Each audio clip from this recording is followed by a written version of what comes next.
नमस्कार, मेरा नाम आनंद है और हमारी सिलेबस में एक सब्जेक्ट चलता है हिस्ट्री, इतिहास। उसी में मैं डील करूँगा।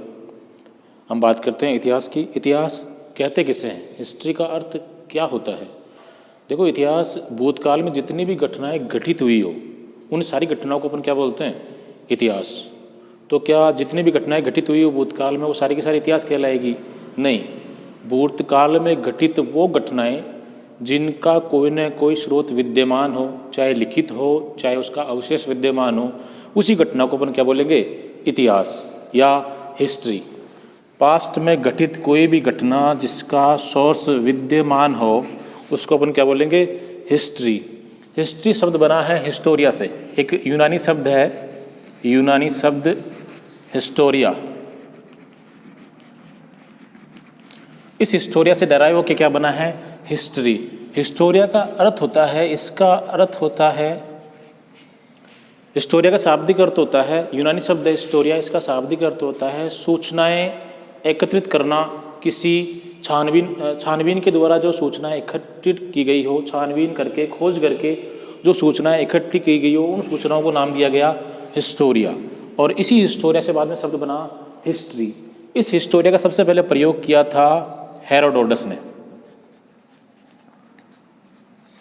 उसने अपनी पुस्तक लिखी जिसका नाम था हिस्टोरिका।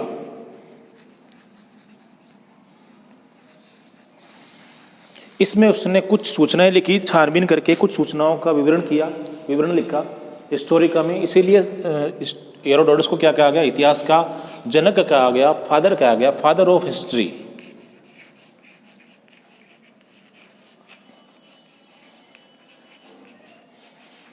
कई बार कंपटीशन एग्जाम में क्वेश्चन आता है, हिस्ट्री के पिता कौन है? हेरोडोटस।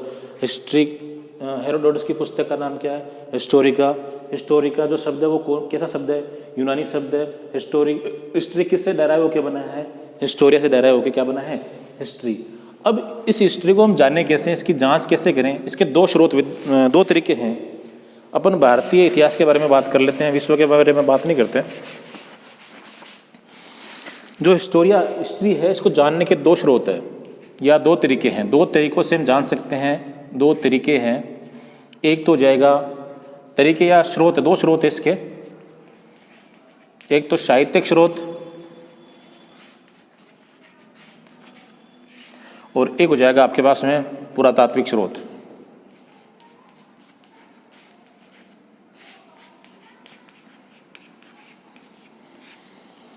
हम बात कर रहे थे हिस्ट्री की, उसमें हिस्ट्री के जो स्रोत है, इतिहास को जानने के दो स्रोत है, दो प्रकार के। एक तो साहित्यिक स्रोत, एक पुरातात्विक स्रोत। जो साहित्यिक स्रोत है उनमें आप तीन भाग ले सकते हैं। एक हो जाएगा धार्मिक साहित्य, एक हो जाएगा धर्मेतर, एक हो जाएगा आपका वंशावलियां। अपन पहले साहित्यिक स्रोतों पर चर्चा कर लेते हैं, साहित्यिक स्रोतों के बारे में जान लेते हैं। हिस्ट्री को जानने के साहित्यिक स्रोत, और साहित्यिक स्रोतों में सबसे पहले अपन लेते हैं धार्मिक साहित्यिक स्रोत। हमने लिया साहित्यिक स्रोत।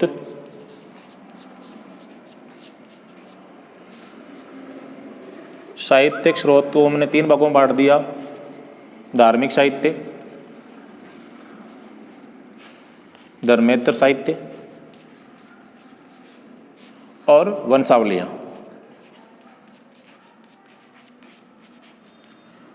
अब जो धार्मिक साहित्य है उसको भी हम तीन भागों में बांट सकते हैं। एक हो जाएगा आपका ब्राह्मण साहित्य, एक हो जाएगा आपका जैन साहित्य, एक हो जाएगा आपका बौद्ध साहित्य।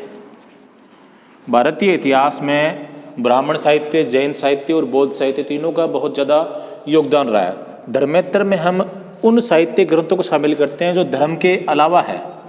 इनमें धर्म के अलावा सारी बातें शामिल की गई है उन ग्रंथों को अपन क्या बोलते हैं? धर्मेतर साहित्य। वंशावलियां किसी एक वंश के बारे में, एक राजवंश के बारे में चर्चा करती है। वंशावलियां किसी वंश को लेके चर्चा होती है। अब अपन बात करते हैं साहित्यिक स्रोतों में धार्मिक साहित्य में हम सबसे पहले लेते हैं ब्राह्मण साहित्य को। हमारा सबसे पहला बिंदु आया ब्राह्मण साहित्य।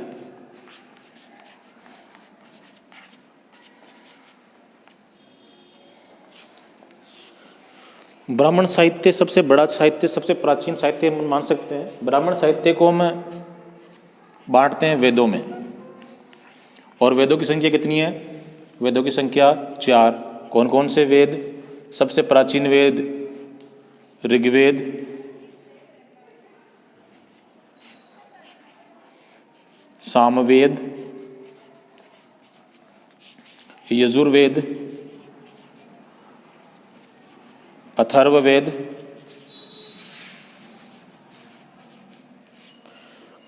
जो सबसे प्राचीन वेद है वो है ऋग्वेद। ऋग्वेद में 10 मंडल है और 1028 उसमें सूक्त है, सूत्र है। 1028 में क्या है? सूक्त। और इसकी रचना किसमें की गई है? छंदों में। जो ऋग्वेद है उसको रचा गया है छंदों में। इसके अलावा दूसरा वेद आता है सामवेद। आर्यों ने जिन ऋचाओं को गाया, जिन ऋचाओं को उन्होंने गाया, वो किस में शामिल की गई? सामवेद में। उसके बाद में आया यजुर्वेद। यज्ञ से संबंधित जितनी भी जानकारियां हैं वो किस में मिलेगी आपको? यजुर्वेद में। उसके बाद में आया अथर्ववेद। अथर्ववेद की रचना एक ऋषि ने की थी, उसका नाम था अथर्वा ऋषि। ऋषि का नाम था अथर्वा। उसने रचना की अथर्ववेद की। इस वेद में धर्मनिष्ठा, समाज, जादू टोना, झाड़ फूंक, शत्रु दमन, औषधीय प्रयोग, सारी की सारी बातें किसमें लिखी गई? अथर्ववेद में। अब इन वेदों को समझने के लिए, या इन वेदों को 4 भागों में बांटा, प्रत्येक वेद को 4 भागों में बांटा गया। फुल प्रत्येक वेद को 4 भागों में बांटा गया। इन वेदों को समझने के लिए इनको 4 भागों में और बांट दिया गया आगे जाके।